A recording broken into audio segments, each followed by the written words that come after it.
Once more, welcome to our YouTube channel, MN Art. We are offering you educational content to help our high school level of education students to continue learning. Remember to subscribe so that you can get notifications of our content as they come up. Hello learner, you are welcome to our theory lesson form 1, lesson 14. And we are talking about the modern day covenants. The previous lesson we looked at covenants in the Old Testament, and we specialized on the Abrahamic covenant. Now we look at the modern day covenants. We have various examples. We can look at them. One of them is marriage ceremony. A marriage ceremony, maybe like a wedding, is one of the covenant, and a good example of a modern day covenant. We also have baptism as a modern day covenant, Christian baptism that is. Then we have oaths or loyalty is another good example of modern covenant. And we have the ordination of the clergy. Now, if you are told to show how what makes a wedding ceremony to qualify to become a covenant, it's because we looked at the parts of a covenant, characteristics of a covenant. A covenant must have participants, it must have witnesses, it must have a promises, it must have a sign, it must have a ritual, and it must have consequences. And now here, when we look at a wedding, we see those characteristics there. The man and the woman who become a husband and wife, they are the participants. They are actively involved in this covenant. Then we have maybe the parents of the couple or the church or the friends. They become the witnesses. So you see that is, it has got the part of the participants, it has witnesses. When they are getting married, they take vows, those are promises. When they are getting married, they also may have a ring or a marriage certificate as a sign. And then after that, usually people go for a reception, and a reception is a ritual. There must be some food to be shared, and maybe some people to have talks, congratulations, advices, something, entertainments. You see, that is a ritual. And then we have the last bit of it is the consequences. If one of them does not observe the rules, now the promises that they have made, if they break it, then there are consequences to that. So the modern day covenant marriage ceremony is one of them. Then we have baptism. Baptism, we have the person who is repenting and is being put in water, or some water is being sprinkled on his forehead or on his head as a form of baptism. This person is the one who is actively involved and is entering into a covenant with God. Then we have the witnesses there, maybe the brethren, the church members, the pastor. They are there who are witnessing. Then there are the promises. This person takes vows which he should observe. And then after that, they go to take some cup of tea. Some churches have a meal with the old members of the church. So that is a ritual. And there are, of course, consequences there. If this person breaks the covenant, then obviously then he ceases to be a child of God. Now, we have another modern day or modern covenant. We have oathing or loyalty. When we have our leaders entering into office, like for example the president after election, members of parliament, the ministers, the MCAs, all those ones, when they are entering into offices, they take some oaths. And those oaths, if it's the president, is now is the participant, is actively involved. We are there as witnesses. Our president has been sworn in, you see, swearing in ceremony.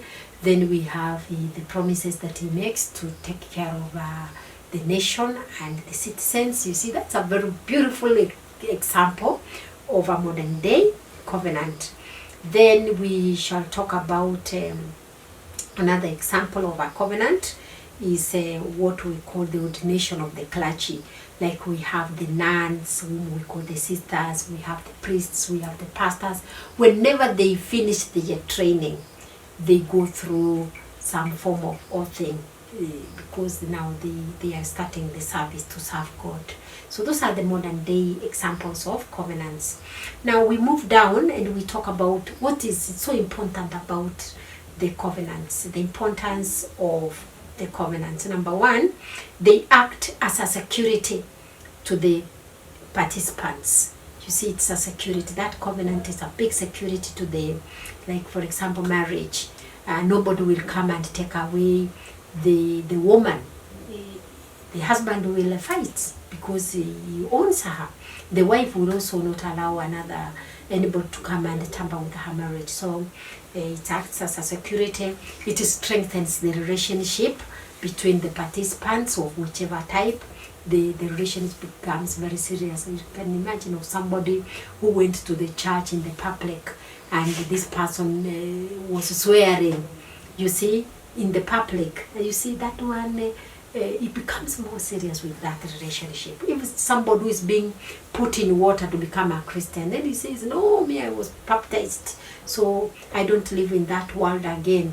You see, it strengthens the relationship between the participants. It creates loyalty. Somebody is bound to become loyal to the other party. So it improves loyalty.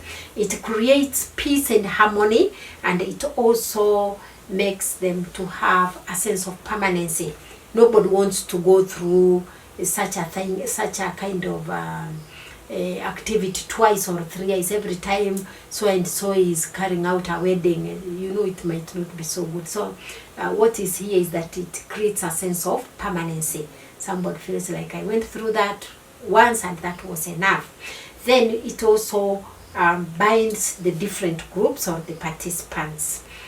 Yes, those are the importance of the covenants. We move down to the life of Abraham, still continued.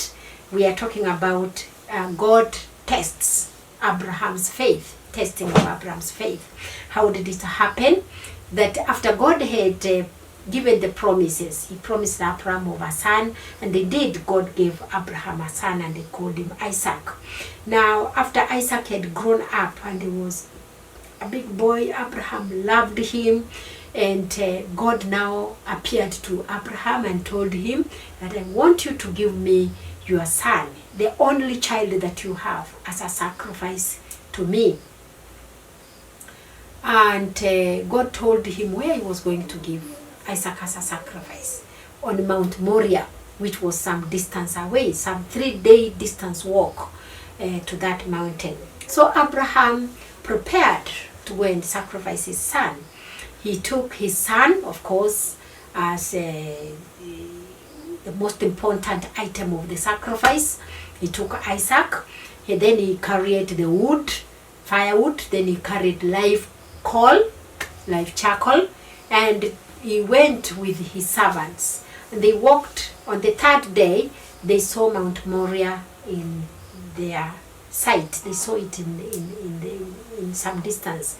Then he told the workers, the servants, to stay behind as he goes with his son to go and serve God and worship God. Now on the way, Isaac asked his father, now Dad, I can see firewood, I can see live coal, but I'm not seeing the lamb of sacrifice. Then the father told him, son, God will provide. So the son trusted his father and they walked. They went. When they reached on that point, and God showed him that this is the point where I want you to sacrifice your son, he took the wood and he made an altar. And then he took the son and tied him on the altar. He took his knife and he was now ready. He took his hand up. He was just about to bring the hand down and cut the boy and offer him as a sacrifice to God. Then an angel of the Lord called out and called Abraham, Abraham, do not harm your son. Do not harm the boy. Don't hurt him. I can see you love me, because you have not withheld your only son from me? And Abraham looked back and he saw a ram that was tied in the bush, and he took the ram and came and sacrificed it as in the place of Isaac. And that one was very positive for Abraham. He showed that he had faith in God. He proved. And now that one is also showing us that God values the human life. He could not allow Isaac to perish. Now from there, we can remind ourselves of some points that some time back we talked about ways that Abraham demonstrated his faith. We said he moved from a foreign land, and from his homeland, and went to a foreign land. We also said that Abraham was willing to sacrifice his son. He did not sacrifice his son. He was willing to sacrifice his son. Abraham also trusted in God. When God was telling him, I will give you a son, he trusted in him. Abraham also circumcised himself. He accepted to be circumcised at an old age. And so that is a way that Abraham showed his faith. Now then from there, we have seen that Abraham was willing to offer his son as a sacrifice, and God exchanged the son with a lamb of sacrifice. Now let us look at the importance of faith to the Christian life today. Do we need to have faith just like the way Abraham had? Number one, faith is important for you and for me as a Christian, because through faith we are going to be acceptable to God. The Bible says that without faith it is impossible to please God. So faith is important. It makes us being acceptable by God. Number two, faith enables us to serve God as Christians. We are able to serve God because we have faith that God will bless us, that we are serving God, so we are able to serve God in a positive way. Now, faith also makes us to have trust in God, enables us to trust God, that God is going to fulfill His promises. So that faith is what makes us to trust God. That is number three. Number four, faith becomes the foundation of the Christian salvation. Faith becomes the foundation of our Christian salvation. Then number five, faith enables Christians to overcome temptations, to overcome evil, any form of test. It is the faith in God that enables Christians to overcome it.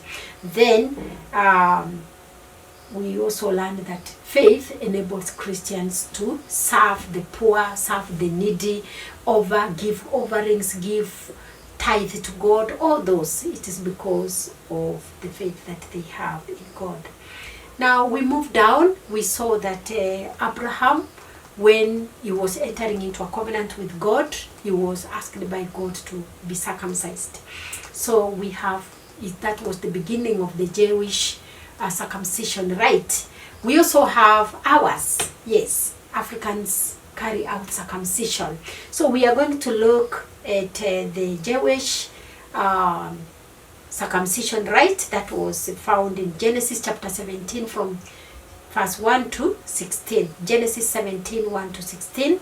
That is where God asked Abraham to be circumcised, and every male in his home was to be circumcised. And so it was carried out. Now, what was the importance of this circumcision? Abraham accepted and he was circumcised together with all the males in his home. And God told him that every male child that will be born in his lineage will be circumcised on the 8th day. So it started from there and it's being carried up to date. Now the importance of the Jewish circumcision rite, or the Abrahamic circumcision rite, number one, that through the circumcision, God assured Abraham that he could fulfill the promises. God assured Abraham that he could fulfill the promises through this circumcision. Number 2, it was a sign for Abraham and his descendants that they entered into a covenant with God. It was an outward sign to show that they had entered into a covenant with their God. You see, it made God to an assurance that God was going to fulfill the promises. Number 2, it was an external sign to show that these people, they entered into a covenant with their God. Number 3, it was a mark of identity. It was a mark of identity, without which a person could become an outcast. You could not be counted a Jewish. Then number 4, it was a sign of obedience to the word of God, that Abraham obeyed God and the Israelites were obeying God. Now, all the Christians are believed to be the sons of Abraham through faith. Through faith, we believe that we are the sons of Abraham. And it was also a sign of acceptance by God of the Abraham and his descendants. Now, we have the African circumcision. We have also said we have ours. It is carried out in almost all the African communities. All the African communities, they carry out an initiation ceremony. And this is what we call, most of these communities, they carry out circumcision. And so it involves the cutting of the foreskin of the male genital organ. It may also have the removal of the teeth, and it may also have some piercing, or maybe the ears. Yes, the ears could be pierced, be made holes as an initiation ceremony or a circumcision ceremony.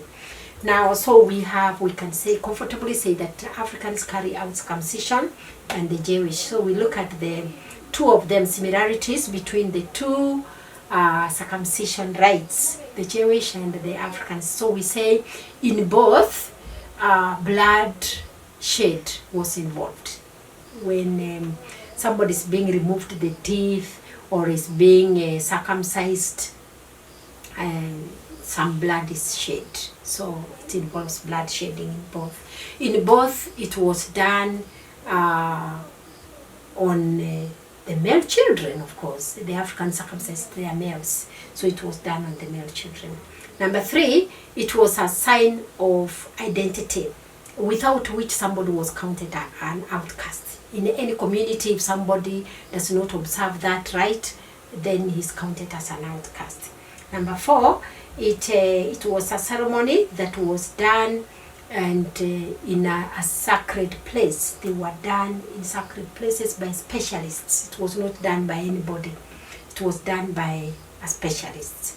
So there were circumcisers who could do that. Both in the Bible, it was not done by anybody. You could not just circumcise your child by anybody. It was done in a special way. Number 5, it gave an opportunity for the initiates to be given names. The initiates were given names. Number 6, it gave an opportunity for the initiates to be given gifts. They were given gifts for that. I think that is what we needed to know. Then we have the differences. What are the differences between the African and the Jewish? So we say the Jewish circumcision rite was done only on boys, while the African circumcision rite is done on both boys and girls, both gender. We have clitoridectomy, and we also have what we call circumcision for the boys. So the Africans, we have 2 ways, but then they had one. Number 2, the Jewish circumcision was done on the male babies on the 8th day after birth. And while for the Africans, it was done at the adolescent stage, when somebody was a teenager. It could be done at the age of 15, at the age of 18, and when somebody was a grown up already. Number 3, the Jewish circumcision was as a result of a command from God. It is God who commanded for it. While for the Africans, it was done by the ancestors. It was something that cultural. It was an authorization from the ancestors. Number 4, the African circumcision was done, and the initiates were given responsibilities, like the girls could get married after that, the boys could own property, they could own wealth, they could go out to fight war, they could join other men, they could own spears, not sticks now, and they could own correct arrows, and they go out to war. They could also marry, so it opened a way for responsibilities. While for the Jewish, the boy is only 8 days, so there was no responsibility that was done there. Number 5 or 6, it was for the Africans, it was done, and the initiates were secluded. They were taken to hiding. After circumcision, somebody goes into hiding for some time. During that time, somebody is going to heal. While for the Jewish, there was no hiding. The baby was circumcised, and it is the mother who takes care of the wound. So there was no seclusion. But for the Africans, the initiates were secluded. Number 7, the initiates in the African culture, they were given education. There were education that was given together with that. But for the Jewish, the baby was not given any education. That was an infant, and there was no education that was accompanying that kind of a thing. In the Jewish community, it only involved the cutting of the foreskin of the male genital organ. But in the African context, it could involve the cutting of the ears, it could involve the removing of teeth. It could be counted as circumcision, you see. So ours was done very different ways. It varied. But for the Jewish, it was strictly done on one organ only. And that is it. And we have some questions maybe for you, some assignment for you. Good assignment. Number 1, explain why Abraham is referred to as the father of faith.